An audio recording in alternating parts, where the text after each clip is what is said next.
자기가 선순위 임차인에서 잘못 살면 자기가 당한다 이 자체도 몰라요.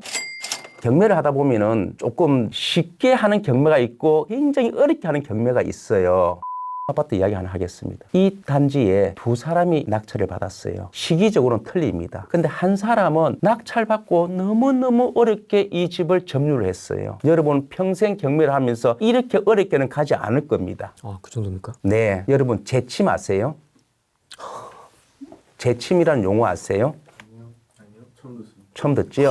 경매를 해가지고 낙찰을 받고 그분이 나가지 않아가지고 이상한 임차인이 있어가지고 권리 분석을 잘못해가지고 다시 그 사람을 상대로 명도 소송하는 겁니다. 몇 개월 걸리지요? 소송하면은 소장을 안 받고 하면은 재판이 계속 연기되잖아요. 송달을 안 받고 하면은 또 불출석하고 고의적인 이유 사유를 달아가지고 재판을 불출석하면 또 재판은 연기되잖아요. 연기되면 연기될수록 그 채무자는 그 집에서 계속 숙식도 하고 생활할 수 있잖아요. 낙찰자는 그 어마어마한 대출금 이자를 맨 땅에 헤딩하는 식으로 제출하는 겁니다. 그죠? 그러고 있다가 명도소송이 끝나고 강제 집행을 해가지고 이제 집행하러 갑니다. 갈 때마다 점유가 바뀌고 그래서 겨우 집행을 했어요. 자, 끝났지요? 고생했잖아요. 이분이 문단속을 잘못하는 바람에 그 채무자가 다시 들어왔어요.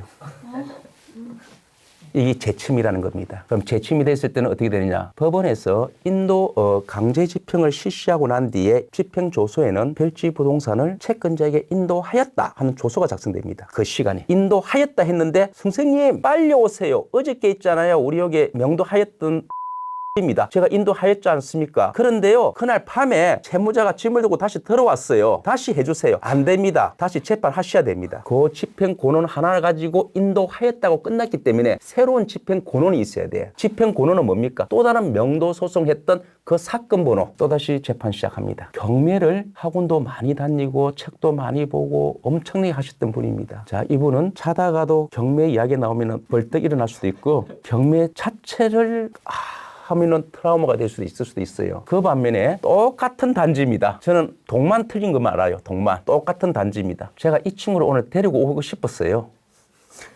이 친구는 경매 경자 공부도 한 적이 없어요. 집행 권한은 아예 모르고 인도 명령 자체라는 용어도 몰라요. 이 친구는 그냥 경매 법정에서 경매하면은 권리 분석도 못하고 누가 이 법원에서 사면 아무 하자 있나 그 자체도 모르고 그냥 사면 되는 줄 알아요. 다만 지가 원했던 그 단지에 그 아파트가 나왔기 때문에 제가 들어간 거예요.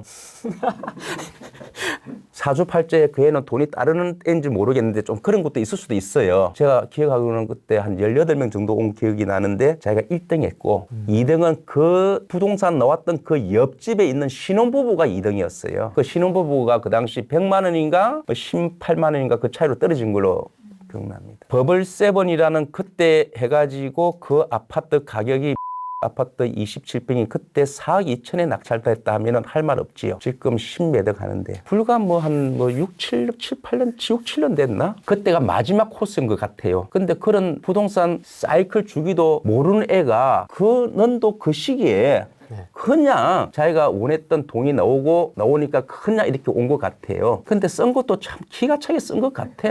저는 이 사람은 이런 이야기 하려고 하는 게 아닙니다. 명도 이야기를 하려고 그러는 거예요. 그래, 니네 사놨고 이제 명도할 때 세입자한테 조금 힘들어 봐라. 이런 생각이 제가 있었던 것 같아요. 그래서 했더만은 이 친구는 사고 난 뒤에 대출 받으러 다니면서 대금 내고 하면서도 세입자를 만나러 가지도 않더라고. 이게 세입자를 만나러 가야 된다는 이유를 모르는 것 같아.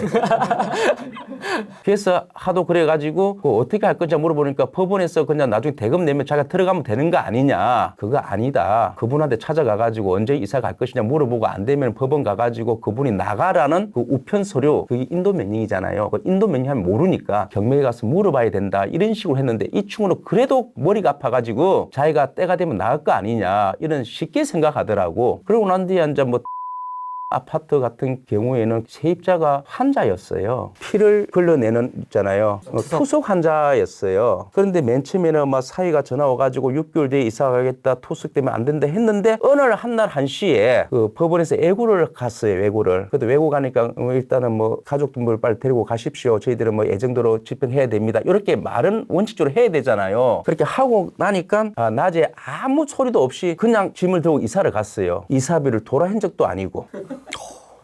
투석 한자인데도 이게 쉽게 되는 애한테는 쉽게 돼요.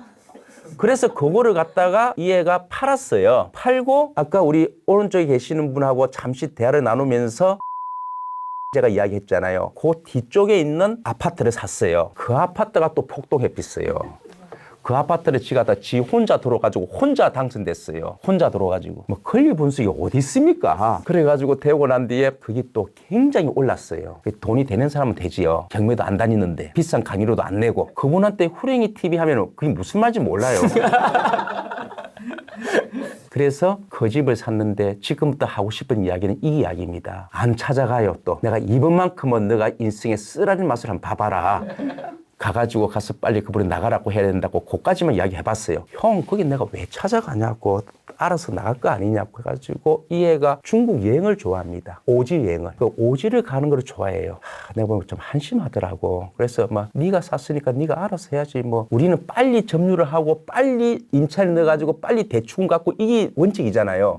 송달도 어떻게 하면 빨리빨리 하려고 응? 송달 담당자한테 전화 걸어가지고 선생님 그분은 교회 가니까 일요일날 아침 일찍 가셔야 되고 안 되면은 평일날 밤 10시 30분에 가야 그 사람이 돌아옵니다. 이 정도로 적극적으로 우리는 그 송달 담당자한테 멘트를 전달하는 것이 우리 저는 그렇습니다. 그래야 그분이 그 시간을 알고 가게끔 적극적으로. 근데 얘는 송달이 되든 말든 송달도 몰라요. 우체국 아저씨 송달 요거는 경매에서 해주는 거잖아요. 갔다 오면 한번 갔다 와가지고 보니까 너 저 집에 언제 들어가냐 하니까 뭐 때가 되면 들어가겠지 하지만 너 지금 또 어디 가냐 하니까 갔다 왔다가 또 옷을 챙기고 또 오지 가더라고. 그래서 그냥 막 알았어. 뭐 저는 이제 신경 안 썼어요. 제가 뭐 신경 쓸 게 뭐 있겠습니까? 2주 뒤엔가 오지 갔다 와가지고 전화가 온 적이 한 번 있었어요. 형 집에 오니까 부전지가 붙였어 이러더라고. 그게 뭐냐 하니까 한번 읽어봐봐 하니까 형 이거 봐봐. 안녕하세요. 이 아파트에 사는 누군데요. 선생님이 우리 집을 산 사람이지요. 좀 만납시다. 이렇게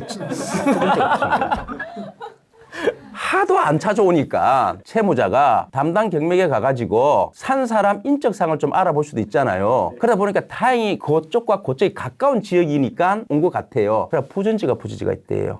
제가 기다리고 있을 테니까 좀 오늘 좀 만나주세요. 연락 좀 바랍니다 하고 전화번호 적어 왔답니다. 하도 안 찾아오니까 이분은 이사 가려고 준비가 다 돼 있는데 그래서 그날 저녁에 부부와 같이 갔다 합니다. 가가지고 뭐 어쩌고 이야기해서 또 이 사람이 또 이 애는 또 그거는 있대요. 장사는 애가 되니까 깎는 거는 또 알더라고. 장사꾼이니까 이 집을 산 사람이 장사하는 애예요. 그래가지고 그 사람이 이사비를 얼마니까 아 그런 길을 못 준다고 또 이 정도는 또 하는 것 같아. 그래가지고 오늘 이렇게 절충을 해가지고 했는데 그분이 가면서 저 밑에 집 있는 저 순대국집은 맛이 없다. 오히려 저 집이 맛있다. 설명을 하고 가더래요. 그러면서 만약에 한 번 더 유찰됐으면 자기들이 살려고 했는데 이렇게 금방 살 줄 몰랐다. 지금 그 집이 두 배 올랐어요. 그래서 그 애는 2월 10일인가 20일 날 또 이사 갑니다. 팔고. 똑같은 경매를 사면서 어떤 사람들은 경매를 배우고 애를 갖다가 아저씨나 와이프한테 맡기면서 밤 11시까지 공부를 듣고 지방에서 왔다 갔다 하고 하면서도 이렇게 또 힘들게 하는 반면 경매는 하나도 모르고 깎는 것만 할 줄 알아요. 그냥 남들이 하는 쉽게 되는 자기가 선순위 임차인에서 잘못 사면 자기가 당한다 이 자체도 몰라요. 법원이니까 다 해준다. 웃으면서 아시겠지요? 그렇게 해가지고 쉽게 하는 경우도 있어요. 그래서 저는 항상 이 두 이야기를 가끔 강의 있을 때 제가 한번 시간 되면 짧게 한번 이야기한 적이 있었어요. 여러분 생각이 들으니까 어때요? 차라리 여러분도 후자 같은 인생이 되고 싶지요? 네. 전자 같은 인생이 되면 안 되지요? 네. 고생 참 이런 고생 없고 부부싸움 나기 딱 좋습니다. 돈을 번다고 돈을 벌기 위해서 갔는데 그지요? 오히려 돈을 잃는 먹는 세상이 되니까. 그렇기 때문에 여러분들도 경매에 대한 좋은 강의 선생님 참 많은데 이 천자본 강의도 좀 신경 써주시기 바랍니다. 여기까지만 할게요. 네. 5분만 쉬었다 가겠습니다. 네네.